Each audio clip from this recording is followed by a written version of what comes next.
सखर की कौमी असम्बली के तके ने बसौता advocate Sindh high court Mir Amir Ali Khan Bakrani office secretary chairman regional media office PP Sukkur region ए सूबाई असम्बली के तक PS 24 ते Mir Hadi Bakhsh Khan Bakrani advocate incharge chairman regional media office PP Sukkur region पारा नामजदगी फॉर्म जमा कराए छड़िया।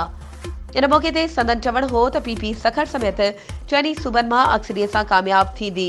इंशाअल्लाह मुल्क जो ईंदड़ वज़ीर आज़म बिलावल भुट्टो ज़रदारी हूंदो 8 फरवरी 2024 पीपल्स पार्टी जी फतह जो ॾींहुं हूंदो।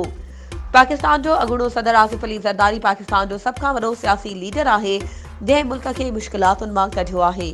वधीक ख़बरूं ऐं अपडेट्स जे लाइ असांजे चैनल खे सब्सक्राइब कयो ऐं हा बेल आइकन खे प्रेस करणु न विसारिजो त जीअं असांजी हर नई अचण वारी वीडियो तव्हां ताईं पहुची सघे।